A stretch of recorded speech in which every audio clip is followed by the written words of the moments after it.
नमस्कार दोस्तों, स्वागत है आपका हमारे यूट्यूब चैनल में। दोस्तों, हम आपके लिए लेके आए हैं वन लाइन क्वेश्चन, जो दोस्तों राष्ट्रपति से सभी क्वेश्चन संबंधित हैं। तो दोस्तों बने रहिए हमारी वीडियो में लास्ट तक। ये दोस्तों आप हमारे चैनल पे नए हैं तो चैनल को सब्सक्राइब कर लीजिए।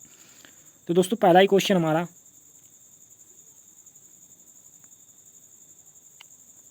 पहला क्वेश्चन है, भारत के राष्ट्रपति की तुलना किस देश के सम्राट से की गई है? तो दोस्तों तो देखिए दोस्तों, करेक्ट आंसर क्या हो जाएगा दोस्तों? तो वो हो जाएगा हमारा ब्रिटेन के सम्राट से की गई है। चलिए बढ़ते हैं अगले क्वेश्चन की तरफ। अगला क्वेश्चन है, भारत में कार्यपालिका का अध्यक्ष कौन होता है? तो दोस्तों कार्यपालिका का अध्यक्ष कौन होता है? देखिए हमारा राइट आंसर क्या है? तो दोस्तों वो हो जाएगा राष्ट्रपति। तो दोस्तों राष्ट्रपति हो जाएगा। चलिए बढ़ते हैं अगले क्वेश्चन की तरफ।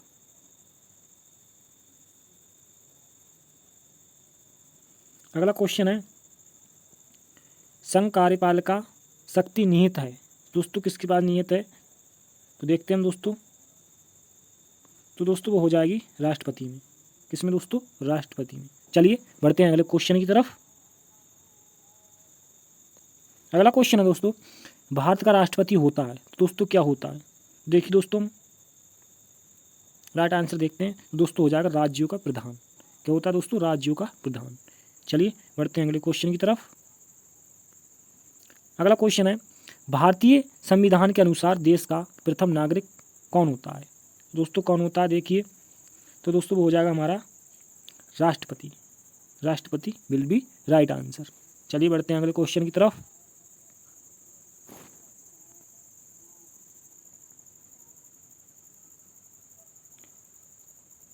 अगला क्वेश्चन है दोस्तों, भारतीय संविधान के अनुसार संघ की कार्यपालिका शक्ति किसमें निहित होती है? तो देखिए किसमें होती है दोस्तों? तो दोस्तों हो जाएगी वो हमारी राष्ट्रपति में। किसमें दोस्तों? राष्ट्रपति में। चलिए बढ़ते हैं दोस्तों अगले क्वेश्चन की तरफ।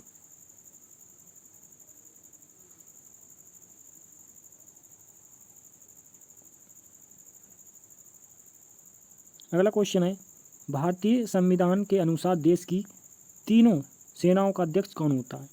तो दोस्तों कौन होता है? देखिए तो दोस्तों वो हो जाएगा हमारा राष्ट्रपति। तो दोस्तों राष्ट्रपति होता है। चलिए बढ़ते हैं दोस्तों अगले क्वेश्चन की तरफ। सशस्त्र सेनाओं का सर्वोच्च कमांडर कौन होता है?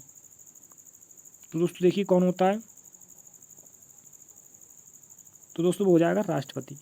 चलिए बढ़ते हैं अगले क्वेश्चन की तरफ।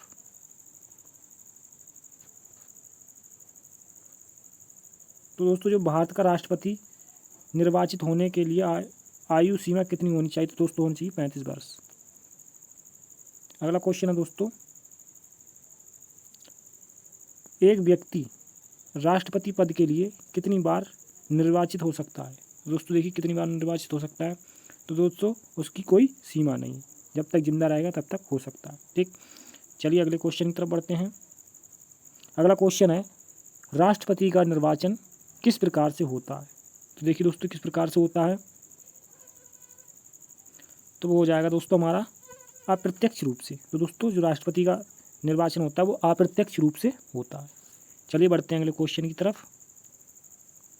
अगला क्वेश्चन है, राष्ट्रपति पद के निर्वाचन हेतु कौन सी पद्धति अपनाई जाती है? देखिए दोस्तों कौन सी अपनाई जाती है? तो दोस्तों वह है समानुपातिक प्रतिनिधित्व एवं एकल संक्रमणीय मत पद्धति। चलिए बढ़ते हैं अगले क्वेश्चन की तरफ। अगला क्वेश्चन है, राष्ट्रपति पद के चुनाव संबंधी विवादों को किससे निर्देशित किया जाता है? तो दोस्तों किससे निर्देशित किया जाता है? तो दोस्तों वो हो जाएगा हमारा उच्चतम न्यायालय। उच्चतम न्यायालय विल बी राइट आंसर। चलिए बढ़ते हैं अगले क्वेश्चन की तरफ।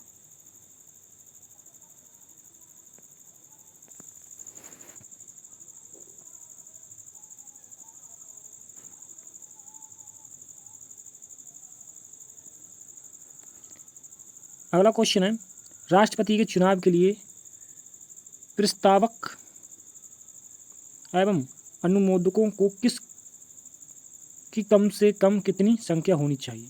तो दोस्तों देखिए कितनी होनी चाहिए? तो दोस्तों वो होती है हमारी 50, कम से कम 50 होनी चाहिए।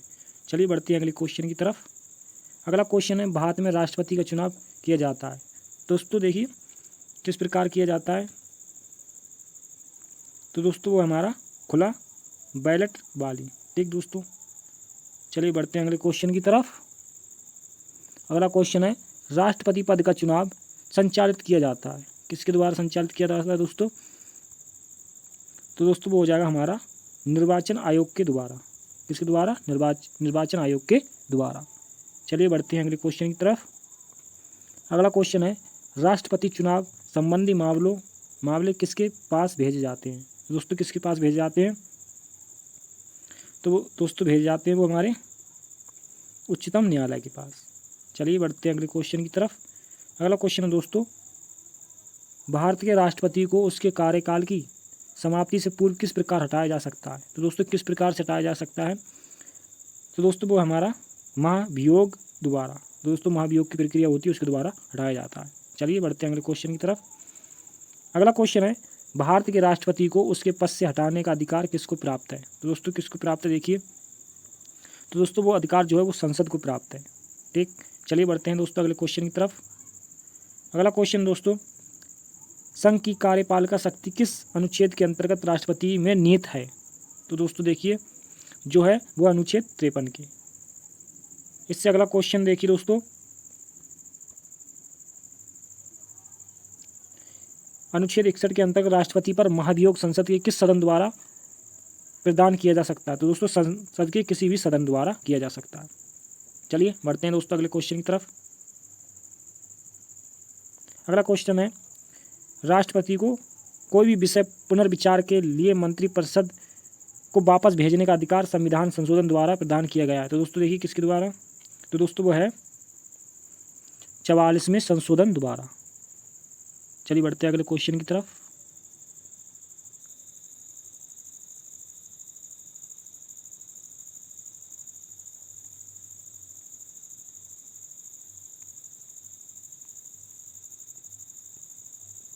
अगला क्वेश्चन है, सर्वोच्च न्यायालय के न्यायाधीशों को उसके पद से हटाने का अधिकार किसे प्राप्त है? तो दोस्तों वो है राष्ट्रपति को। चलिए बढ़ते हैं अगले क्वेश्चन की तरफ। अगला क्वेश्चन है, राष्ट्रपति लोकसभा को कब भंग कर सकता है? तो दोस्तों केंद्रीय मंत्रिमंडल की अनुशंसा पर। ठीक, चलिए बढ़ते हैं अगले क्वेश्चन की तरफ। अगला क्वेश्चन है, भारत के राष्ट्रपति ने किस एकमात्र मामले में जेबी वीटो का प्रयोग किया था? तो दोस्तों वह है भारत डाकघर संशोधन विधेयक 1986 में। चलिए बढ़ते हैं अगले क्वेश्चन की तरफ। अगला क्वेश्चन है दोस्तों, भारत में किस राष्ट्रपति को मिसाइल मैन के नाम से जाना जाता है? तो दोस्तों वे हैं हमारे डॉक्टर APJ अब्दुल कलाम। तो दोस्तों डॉक्टर APJ अब्दुल कलाम को मिसाइल मैन के नाम से जाना जाता है। तो दोस्तों मैं आशा करता हूँ कि आपको हमारी वीडियो अच्छी लगी। दोस्तों आपको हमारी वीडियो अच्छी लगी तो वीडियो को लाइक शेयर तथा कमेंट करना न भूलें। चलिए दोस्तों तो मिलते हैं अगली वीडियो में।